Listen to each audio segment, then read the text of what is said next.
Notre chemin de vie est aussi le chemin de notre corps, de son évolution, de sa croissance, de son épanouissement, de ses maladies, de ses plaies, de ses cicatrices, de ses amputations, de ses humiliations, de ses mutilations,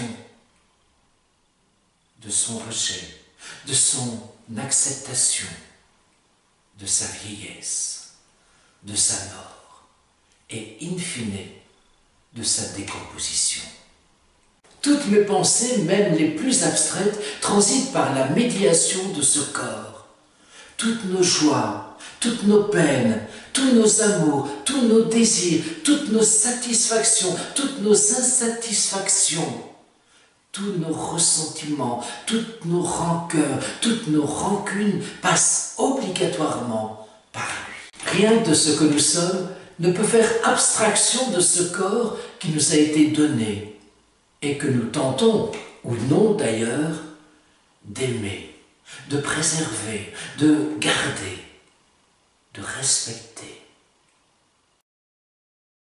Je lisais un jour que l'expression « comment ça va ?» comment ça marche nous vient peut-être de la préhistoire, où l'important justement c'est d'aller, c'est de continuer la marche des ancêtres, c'est se dresser, se redresser et poursuivre encore et toujours ce chemin. Ne pas regarder vers l'arrière, ne pas se retourner. Être libre, c'est avoir un avenir. Être libre, c'est avoir un projet, un dessein, une fin, une finalité.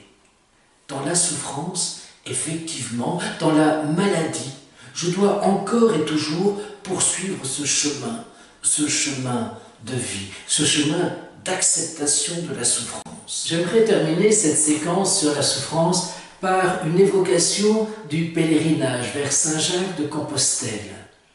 Que l'on soit croyant ou non, d'ailleurs c'est bien simple, il y a beaucoup d'incroyants qui accomplissent le pèlerinage. Eh bien, figurez-vous que les pèlerins emportent avec eux des petits cailloux, comme des fardeaux émotionnels, et ils vont déposer leurs cailloux sur des montjoies, comme le terme est beau, comme le terme est poétique. Des montjoies, ce sont donc des monceaux de cailloux ou de pierres, pour se guider, certes, mais pour guider tous les autres pèlerins qui, depuis la nuit des temps, en tout cas depuis l'an 800, accomplissent eux aussi le pèlerinage vers Saint-Jacques de Compostelle.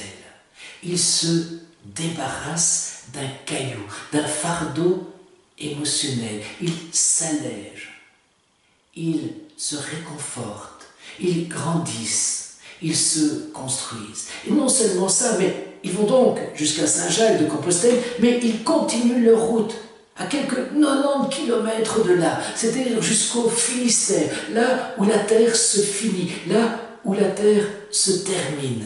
Et là, ils brûlent leurs vêtements ou brûlent leurs chaussures et jettent leurs derniers cailloux dans la mer, dans l'océan.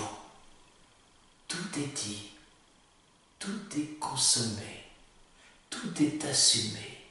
Eh bien, peut-être que la philosophie, justement, nous permet, nous aussi, de nous débarrasser de tout ce qui nous embarrasse. Ah, si la philosophie pouvait me permettre de me débarrasser de tout ce qui m'embarrasse.